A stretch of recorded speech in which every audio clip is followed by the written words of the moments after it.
I'm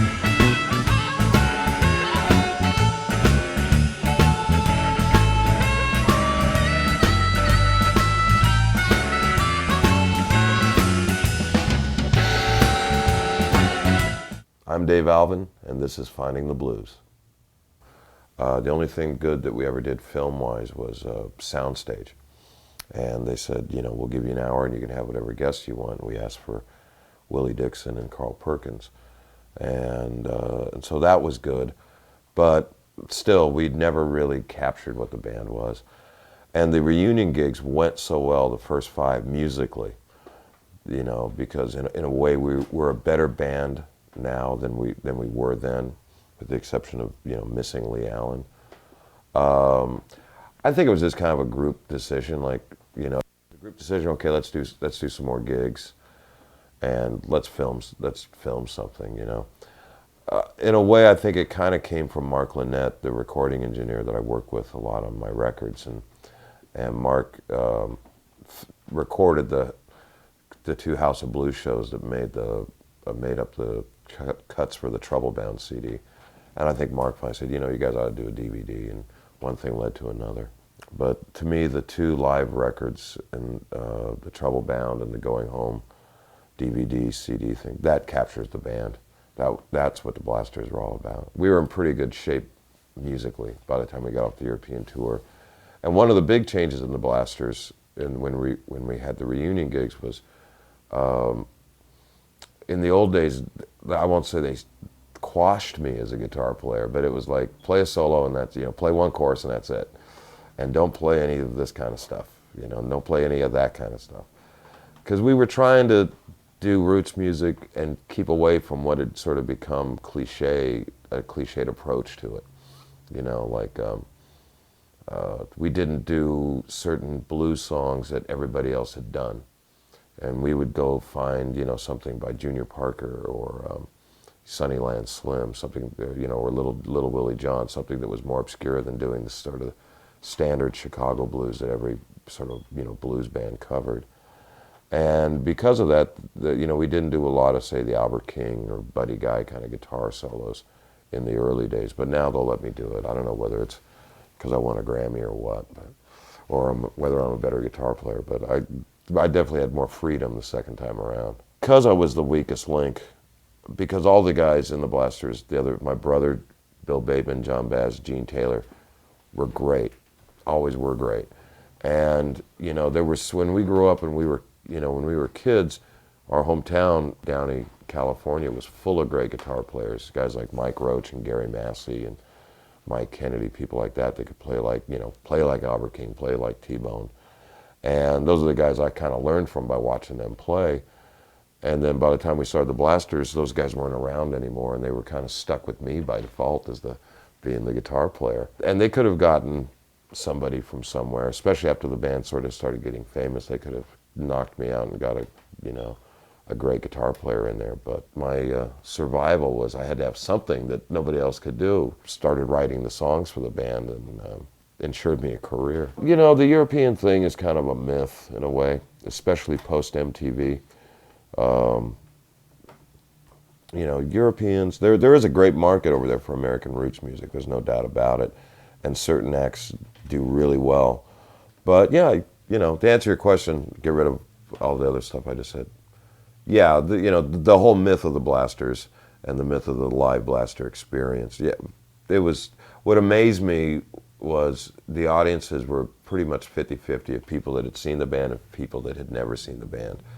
And the amount of love that came back towards the stage from the audience did shock me. I was not expecting that, whether it was in Europe or over here in the States. Just, you know, it meant a lot to people to see the 5 guys on stage together and to see the 2 Alvin brothers on stage again. It really meant a lot, and I didn't think that it would. So I was very pleasantly surprised.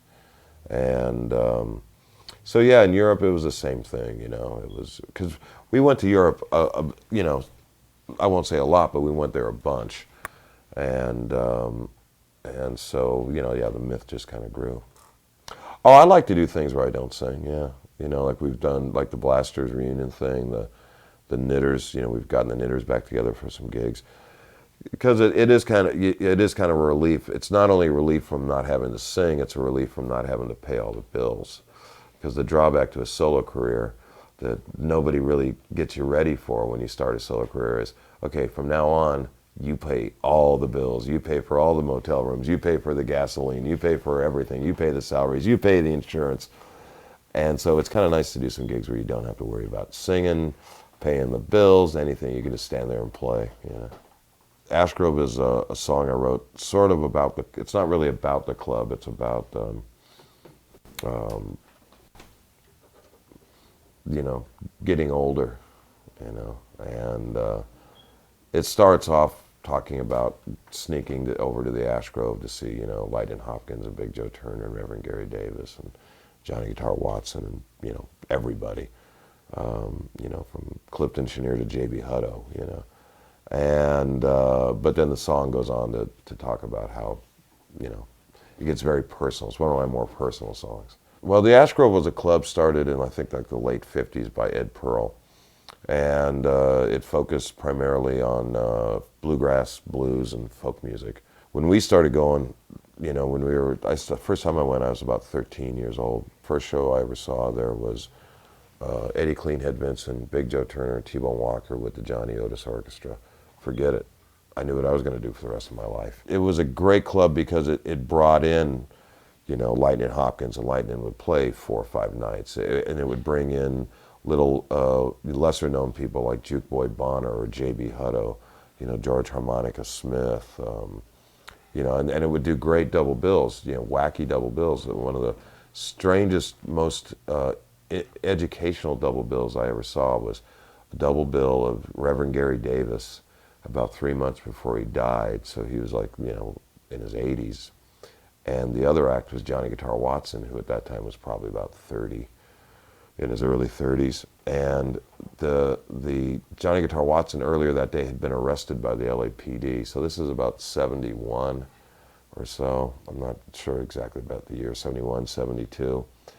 And so you had, on one hand, an acoustic Reverend Gary Davis, you know, one of the greatest guitar players ever. And, you know, and he's nearing the end of his life, and his whole show is he'd play a song, then he'd talk about his life, and he'd talk about coming to peace with the world and this, that, and the other. And then it'd be followed by an electric Johnny Guitar Watson who was extremely pissed off that he'd been arrested earlier in the day and was going on political rants and then playing the hell out of the guitar. And, you know, and that to me was like the history of blues 101 right there. It's because you had Reverend Gary Davis and you had Johnny Guitar Watson. And it showed that stylistically they were 100% different. You know, they weren't even in the same universe stylistically, but dealing with the form of the blues, there it was. You know, there was 2 guys both playing blues, even though Reverend Gary Davis was, you know, playing what they call the holy blues, and Johnny Guitar Watson was playing street level South Central LA urban blues, the funk R&B element. There it was, the history of the blues right there in one night. And that's the kind of club the Ash Grove was. The great thing about the Ash Grove, and the problem with the way a lot of blues is presented to people now, is the Ash Grove tended to present blues and bluegrass or you know, other types of folk music, but especially blues. They presented it socio-historical perspective as well as being a nightclub where, you know, you could, if you were of age, you could drink and, you know, smoke cigarettes and try to meet girls. So on the one hand, you were seeing the music in a barroom situation, which is a good way to see blues. But on the other hand, inside, you'd walk inside the club and there'd be a lobby, a big lobby, and there was always some political group, usually, you know, very far left, you know, would have the lobby for a month or 2 months, and there would be all these posters up, whether they were Maoist or Trotskyites or, you know, or the Farm Workers Union or whatever. And so just walking into the club, you would pick up you would realize that this music was not just about good times, bad times, or whatever. It was part of the history and the development of the U.S. These artists that you were going to see were part of a community. And I don't mean musical, I mean, you know, they were part of an African-American community. So you were going in, not going, oh, let's go see some blues and have a good time. You know, oh boy, I love this music. And you were going in and you were having a good time and all that, but you're also being made aware that, you know, this music comes with, I don't want to say baggage, but it comes with a history. And to know the music, you have to learn the history. You can enjoy blues, you can enjoy any music, you can enjoy Armenian, you know, flute music and not know the history of Armenia. But to really understand music, you have to understand a bit of the history and a bit of the social conditions that went into the creation of the music. And so that's one of the great things about the Ash Grove for me. Did you sit? Good girl. Speak, come on. Good girl. Good girl.